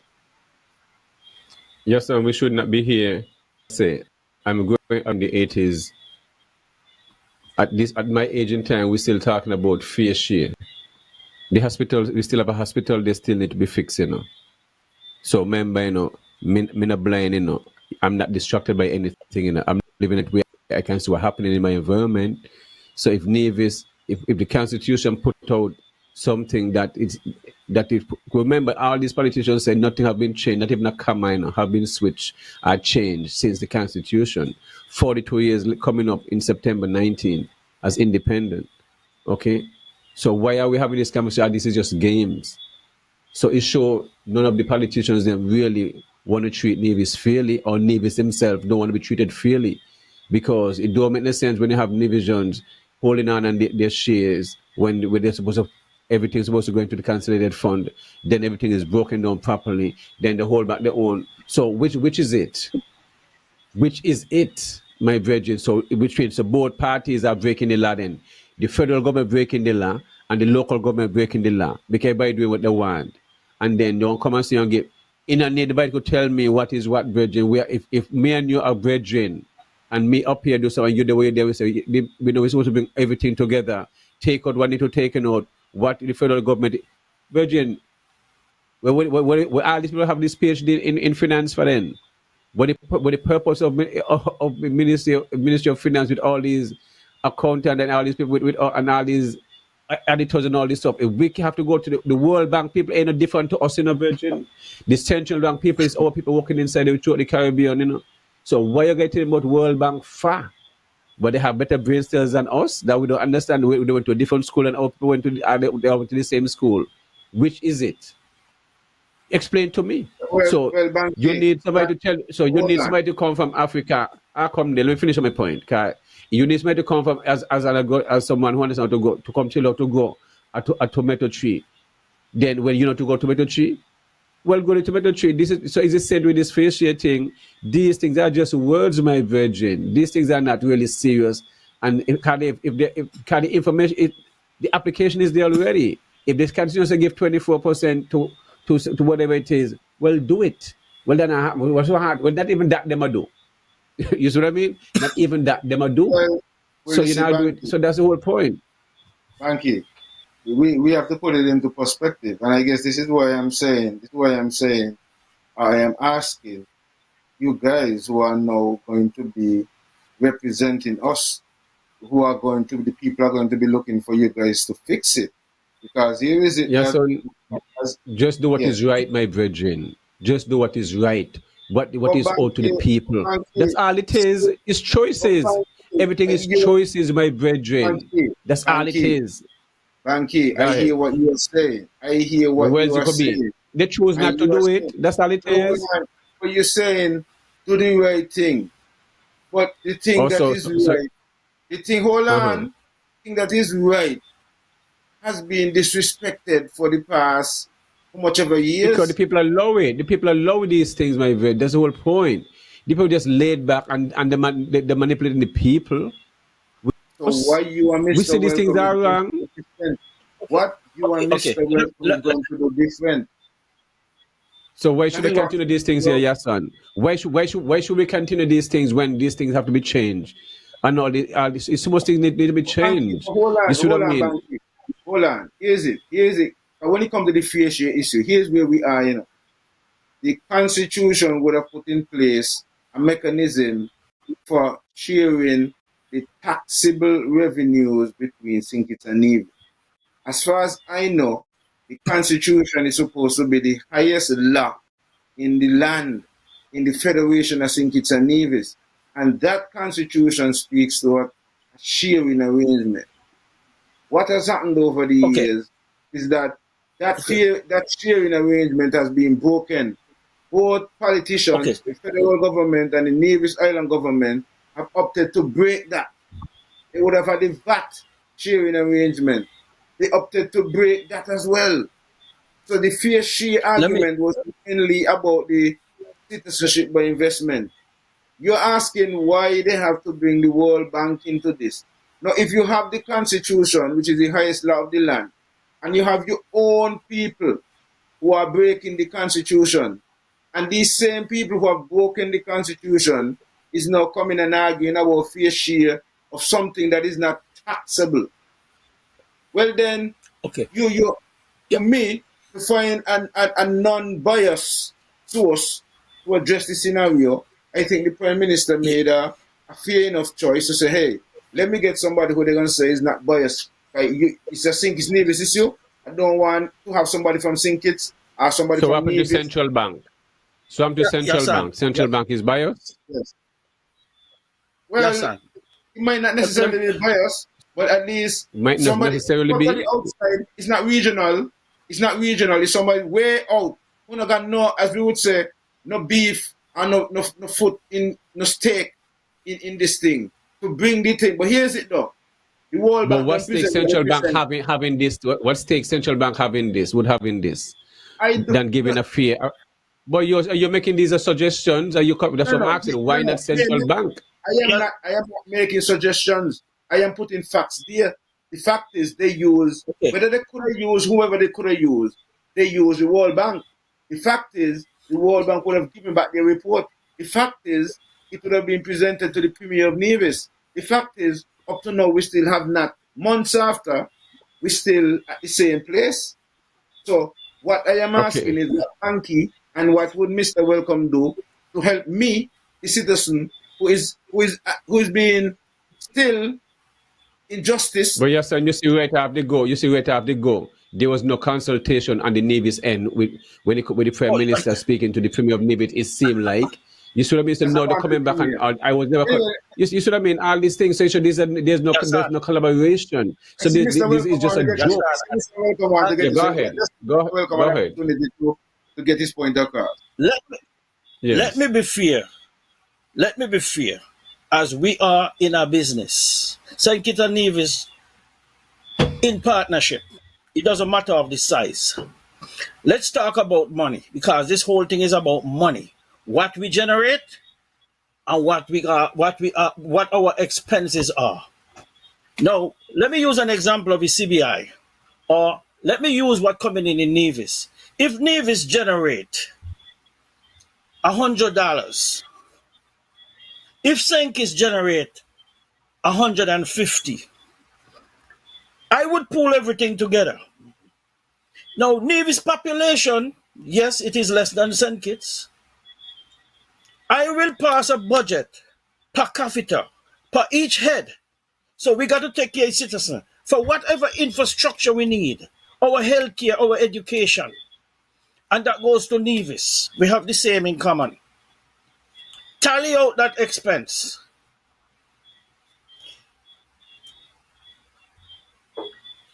Give Nevis their part that should get. We know what Nevis expenses are. We know what St. Kitts expenses are. And we make a fair share per capita there, including all the infrastructures, the civil servant, the municipal, and the rest that left over will be a surplus. And at any moment notice, should needs be, we make that commitment, because that's a commitment. The money is there for the government, and the government is the people, and the government come from the people. There is nothing of personal. So I don't think, apart from what you anticipate for your work, your effort, then the rest belongs to the government. And it's at both use, both island, the federation use. Nothing personal. But we're going to look for all what is the necessities for the federation. Even if Nevis have new development, different to St. Kitts, or vice versa, the budget will be there to fulfill that commitment. And to me, that will resolve the problem from my perspective and my view. It is not personal. It is us, we, and all. But I believe a budget must be passed for each head. And each head will entitle to health care, social service should needs be, and all that come along. And we could work that out. We don't have to go overseas for anyone to indulge our fears, because we are said to be intelligent people. Okay, while you're on the floor, Mr. Welcome, there is someone who says, can Mr. Welcome address to propose $3,000 he said he's giving to each citizen? I would like to explain that very keenly. First of all, I have to have an offer to the people. I have to have a mandate to the people. I didn't just throw 3,000 at the people without facts. I went on a number that I see in the Treasury, and I got it from Google. I hope Google is right. And if Google is wrong, then something has to be done. I saw $1 billion in the Treasury.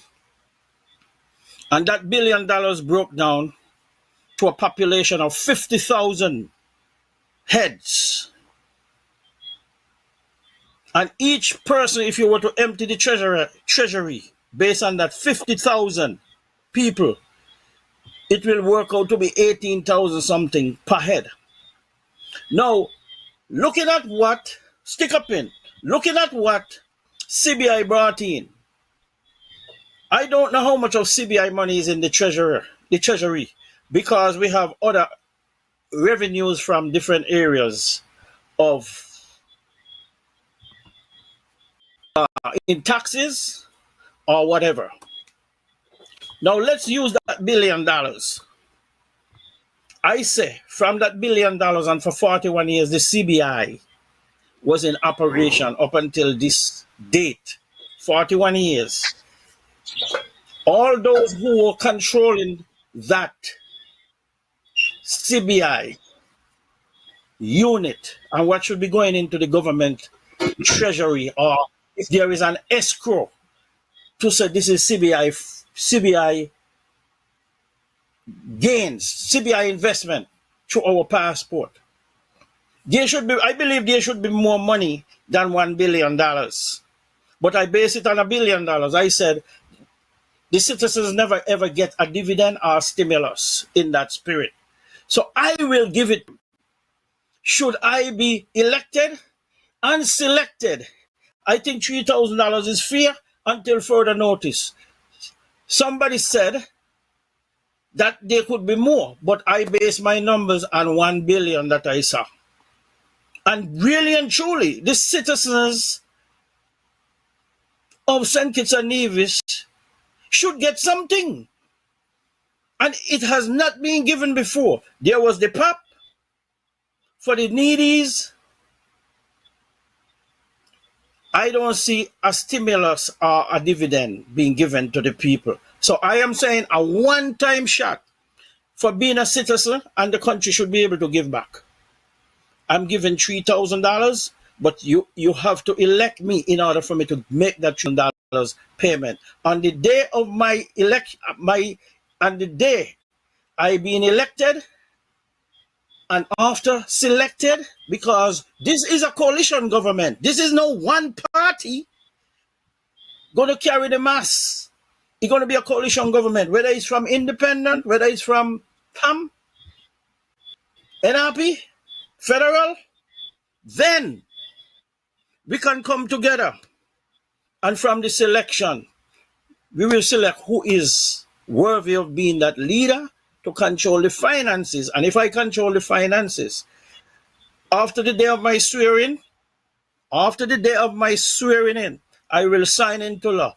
Every citizen native of this federation get $3,000, and that based on the number of 1 billion. If I give 50,000 people $3,000, that will be $178,000. And if I were to give $1,000, which I promise, remember Harris government offered 500. The present administration offered 15. The Harris administration, the unity, fulfill their promise. The Labour administration did not.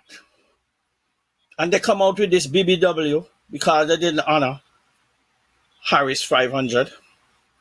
And they were expecting more. So I am offering $1,000 for the needy. The same principle like the PAP. For 50, I base it on 50,000, but we don't have 50,000. We don't. The whole population is not needy. So the 50,000 would not be qualified. Some to whom it may concern. But if I base everything on 50,000, then adding this, whether you want to call it a stimulus or dividend, it will be 207, call it 280,000. That leaves $700 and something million still in the treasury. And all that goes for infrastructure. But mind you, there are more than just that fund that is in the treasury. Because National Bank, we control 51%. The SIDF, the Social Security, those are different funds, holding escrow. And it's all for the people. So I am only basing it on one number, and just one number from that such escrow account, it could pay it. I believe the people of St. Kitts deserve something for 41 years. And if I get the chance to do it, I will sign into law a $3,000 one shot. And that's not bribery. That's not bribery. Bribery is money for vote for money. I'm not in that. But I am interested in giving the people something. Even if it's one time, at least they get something. My administration will do that and shall do that. And I will not go back on my words, and I'm not going to change it. All right. And I think we would have gone through a number of topics this evening, and would have gotten your guys' positions on these topics, and I think this evening, it makes me think that we do have to, Banky, in as we move along, eventually invite some more of these other independent candidates so that we could hear from them as well in terms of, what they're thinking, and also, be able to respond to, these questions on the spur of the moment and so on. I really want Of to thank course. Welcome for, being able to be here with us and sit with us for the 2 hours Yep, and share his yep. views and opinions. Hassan, let me get this in. I know I mentioned what my administration, I would like my administration to offer to the people. But from my heart, I believe they deserve what I said. And I am not taking the other options. All options are on the table, but it's which one you're going to give first. Right now, people need money. Okay? If they don't have money, they can't do no business. So I will give the money first. The health care, whichever one comes first, the educational system, the infrastructure, everything is first, but something have to be first. One have to be first. I believe in giving the people $3,000 right now until further notice, if I find more. But I'm speaking off of what I've found and discover. $1 billion my numbers are based on. And anyone could go on Google and look up St. Kitts and Nevis Treasury funds or national funds. You will get to see what was in there, unless it has been taken down. All right. Okay. I leave it So, right there. Banky, we will allow you to make your closing statements in the last few minutes because I guess, we are already over the 2 hour time frame. So your closing comments. Well, yes, and I just want to thank Mr. Winston Welcome for being a part of the show and to sharing his views and interacting with the general public. I mean, it was a very interesting show. Greatly appreciate it choose and accept. I mean, the invitation for coming, and this show wasn't supposed to go like this, but the show just went this way, and which was fine.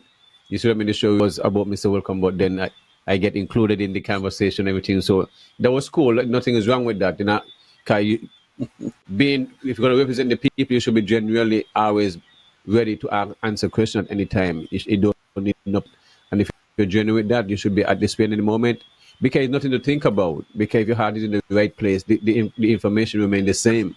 So just want the listening viewers and those who've been continue to partake in the show, want them to know we greatly appreciate them. They could be using any other media homes, but at the same time, continue to share the live and get involved. And you understand? And always, your land is your independent. It's very important that people understand that. Your land is your independent with land. Those who control the land control the people, and that's just the reality about it. And it's about time within any country, especially throughout the Caribbean, the resources belongs to the people, and it should always go towards the people. It's about time we start to think independently where we can develop our infrastructure ourselves, invest in our people.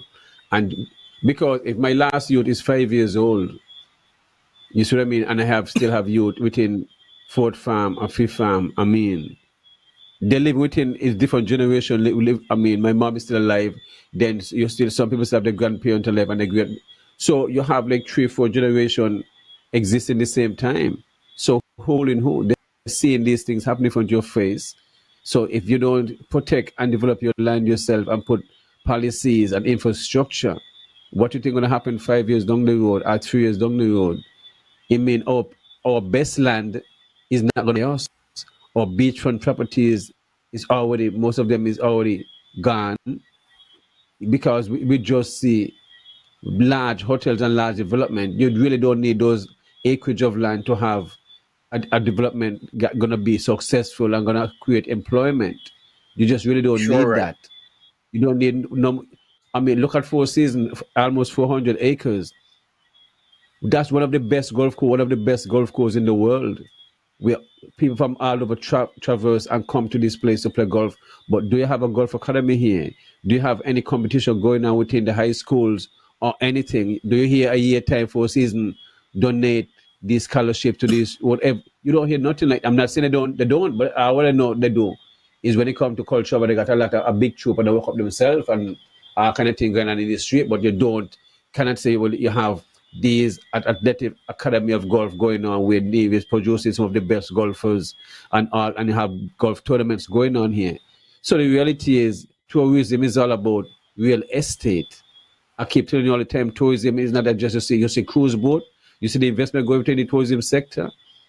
We got to put the same investment in agriculture, the same investment in infrastructure, develop your roads, your water for agriculture, because you cannot be serious about agriculture and you don't have water. You cannot be serious about agriculture and you don't have land policies. You cannot be serious about housing and you don't have land allocated for the development and expansion of these villages throughout the island.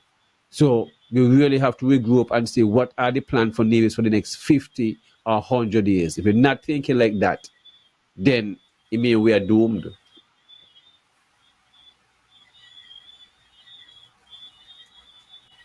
Your mic, your son. Yes, I really love your closing statements. I think you really covered a number of topics and issues in your closing statement. I really wish, we had a bit more time, because also, the number of, I'll go through some of the last set of comments. There was a question there from Mr. Welcome, but we will have to save, that for the next opportunity where you are here. So we'll go through some of these comments. It says there's a budget every year for every ministry on both islands. The revenue sharing is enshrined in the Constitution. Why we can't get it right up to now, 42 years after independence? Can a law just be signed like that without going to Parliament? For Mr. Welcome, with the decline of the CBI program, what industry in terms of diversification he would want to see come to fruition for the Federation of St. Kitts and Nevis? What about jobs? Do the people need jobs? The Premier was on Let's Talk with guest Ira McMahon. Try to take a listen to what the Premier said. I didn't buy any of it. Pure deceit and trickery. Nevis people need honest leaders and much respect. So, these are just some of the comments. Mr. Welcome has there. We're going to be closing off. We have really gone over time, and we're going to have to, wrap up. But yes, and also remember, to the listening audience, that the Premier will be on this Friday. Will be our guest on this Friday on the Everything Agriculture Show. We will have discussion with the Premier on different topics and so forth. Just want to put that out there, if you forget to mention it. Okay. Yes. Good. So we had a very interesting edition of the topics this evening. We want to thank all those who would have made it their business to stick and stay with us. We had a real talk corner prior to this show. So the team is really worked this evening, and I know that Ira and the rest of the crew really want to get a rest. On Friday, yes, definitely, we do have the Premier lined up to be on Everything Agriculture. So, folks, whatever you're doing Friday evening, set aside from 7 o'clock until 9 o'clock. We will have the Premier of Nevis, the Honorable Mark A.G. Brantley, on the program with us to discuss a number of things, including the SSZ, the faith here, geothermal, all of these different things, the hospital, all of these different things we're going to be able to talk about. Agriculture, plans going forward, So we want you to also to have your questions and so on, and be ready to either call in or to put your questions on the platform. With that said, people, we want to thank you again, Mr. Welcome, as our guest. We want to thank you, Banky, the Real Entertainment Network crew. Please be sure to subscribe to our YouTube platform. See you guys Friday on another edition of Everything Agriculture. It was a